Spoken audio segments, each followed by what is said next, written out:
स्वागत है आपका बाल विकास एवं शिक्षा शास्त्र के अगले लेक्चर में। आज इस लेक्चर में हम बात करने वाले हैं educational implication and criticism of Piaget's theory. पियाजे ने जो सिद्धांत दिया था हमें कॉग्निटिव डेवलपमेंट का, उस सिद्धांत के शैक्षिक निहितार्थ और आलोचनाओं के बारे में हम बात करने वाले हैं। और जितने सीडीपी रिलेटेड कंटेंट हैं उन सारे कंटेंट के वीडियो लेक्चर को अवेल करने के लिए आप हमारे चैनल के प्लेलिस्ट में जाइए, जहाँ पे चाइल्ड डेवलपमेंट एंड पेडागोजी नाम से एक प्लेलिस्ट बनी हुई है। Go there and check it out for more CDP related content. पहले जो लास्ट लेक्चर में हमने बात की है उसमें हमने स्टेजेस के बारे में बात की है। तो स्टेजेस पियाजे के हिसाब से 4 हैं। कॉग्निटिव डेवलपमेंट के स्टेजेस 4 हैं, जिसमें से पहला स्टेज है सेंसरी मोटर, दूसरा प्री ऑपरेशनल, तीसरा concrete operational and formal operational. Last stage is formal operational. जो सेंसरी मोटर स्टेज है वो जन्म से लेकर के 2 साल तक की अवधि है। इसमें बच्चा जो है वर्ल्ड को देखता है अपने सेंसेस और एक्शंस के थ्रू। देखना मतलब समझना, जो उसके संज्ञान का विकास हो रहा है वो उसके सेंसेस इन्वॉल्व है उसमें, और उसकी मोटर एबिलिटीज इन्वॉल्व है जिससे उसके संज्ञान का विकास होता है। फिर प्री ऑपरेशनल स्टेज जो होता है 2 से 7 वर्ष की उम्र की अवधि है। इसमें जो बच्चा है वो उसके लैंग्वेज का डेवलपमेंट हो जाता है, उसके स्कीमास डेवलप होते हैं और साथ में वो इलॉजिकल रीजनिंग शुरू कर देता है कि उसके हिसाब से जो भी चीजें हैं उसको उस चीज का जवाब देना है। उससे जो सवाल पूछा गया उस चीज का जवाब देना है। उस जवाब का उस सवाल से कोई मतलब है नहीं है, उससे कोई उसको लेना देना नहीं, लेकिन उसको जवाब देना है। इलॉजिकल बातें वो ज्यादा बोलते हैं। साथ में उनमें एनिमिज्म की एक चीज देखी जाती है कि उनको हर चीज में जिंदगी लगती है। जैसे उनको टेबल से भी चोट लग गया, टेबल ने मारा है, वो इस तरीके की बातें करते हैं। देन कॉन्क्रीट ऑपरेशनल स्टेज 7 से 12 या 11 साल की उम्र की अवस्था है। इस समय बच्चे के लैंग्वेज का डेवलपमेंट हो चुका रहता है, इसलिए अब वो लॉजिकली थिंक करना शुरू कर देते हैं। वो असेंडिंग डिसेंडिंग ऑर्डर्स लगाना, ये सारी चीजें करना सीख जाते हैं। साथ ही उनके अंडरस्टैंडिंग में कॉन्क्रीटाइजेशन हो जाता है। और last is formal operational stage, ये 12 साल और उसके ऊपर की अवधि है। इसमें जो बच्चा है वो हाइपोथेटिकल डिडक्टिव रीजनिंग शुरू कर देता है और साथ ही साइंटिफिक रीजंस के साथ अपने आंसर्स को बड़े ही मजबूती से रखता है। जैसा कि पियाजे कहते हैं कि चिल्ड्रन आर लिटिल साइंटिस्ट। इस स्टेज तक आते आते they develop into a complete scientist. वो एक अच्छे साइंटिस्ट के रूप में उभर जाते हैं और उनको जो प्रॉब्लम दिया जाता है उसको वो उसी हिसाब से बहुत अच्छे तरीके से सॉल्व करके आंसर प्रस्तुत करते हैं। So this was all about कि स्टेजेस में उन्होंने क्या बातें की हैं। अब आगे चलते हैं एजुकेशनल इम्प्लीकेशंस पे। जो शैक्षिक निहितार्थ है वो कुछ ऐसा है कि जो पियाजे हैं वो कंस्ट्रक्टिविस्ट है। उनका ये मानना है कि बच्चे जो है अपने कॉग्निशन का, अपने कॉग्निटिव डेवलपमेंट के मैकेनिज्म के साथ ही पैदा होते हैं। तो उनको जब भी कोई काम दिया जाता है, उनको कोई प्रॉब्लम दिया जाता है, तो अपने कॉग्निशन के हिसाब से उस एक्टिविटी को परफॉर्म करते हैं और अपना नॉलेज खुद कंस्ट्रक्ट करते हैं।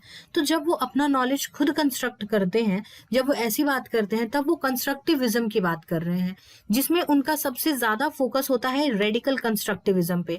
तो पियाजे जो है वो रेडिकल कंस्ट्रक्टिविस्ट हैं, जिनका ये मानना है कि यहाँ पे जो वर्ड रेडिकल यूज किया गया है वो इंडिविजुअल के लिए यूज किया गया है। बिकॉज पियाजे का मानना है कि किसी एक बच्चे को कोई काम दिया गया है, पर बच्चा पर काम जो है वो दिया गया है, तो वो इंडिविजुअल की बात कर रहे हैं।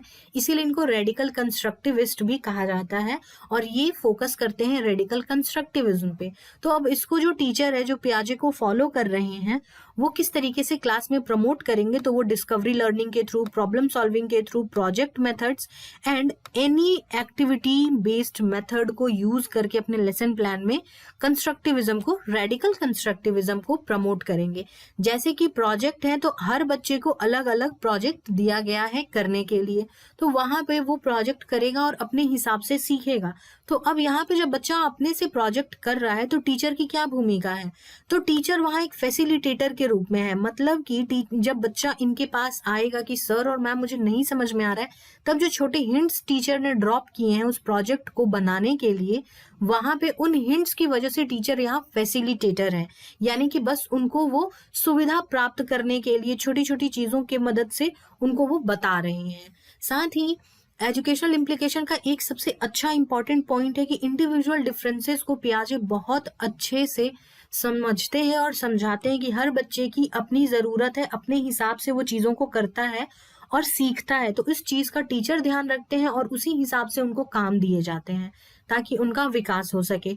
एंड लास्ट पॉइंट इज कि रेडीनेस टू लर्न, जो उनका संज्ञान स्तर है, जो वो सीख चुके हैं और अब उनको क्या सिखाना है, उन सारी चीजों को पहले टीचर चेक करे, उनका रेडीनेस टू लर्न चेक करे, उसके बाद उनको काम दिया जाए। तो ये readiness to learn is also an very important point जहां से सवाल बनते हैं। तो जैसे कि ये बात करते हैं बार बार कि बच्चे खुद से सीखते हैं और खुद के सीखने के बाद ही वो अपना हाइपोथेसिस जनरेट करते हैं। उन्होंने एक्सपेरिमेंट किया, उन्होंने डेटा कलेक्ट किया है, कंक्लूजन बनाए हैं, एक दूसरे से बातचीत की है और फिर उसके बाद उनके पास एक अपना डेवलपमेंट है, जो उन्होंने काम किया है उसके आधार पे उनकी एक सोच जो जन्म ली है, वो सीख जो पाए हैं, वही है संज्ञानात्मक विकास। इनके हिसाब से, पियाजे के हिसाब से, वो एक संज्ञानात्मक विकास का। आप भी अपने संज्ञान का विकास कीजिए डेली बाइट्स के साथ। सीटेट के बहुत सारे मॉक पेपर अवेलेबल हैं www.dailybites.in पर।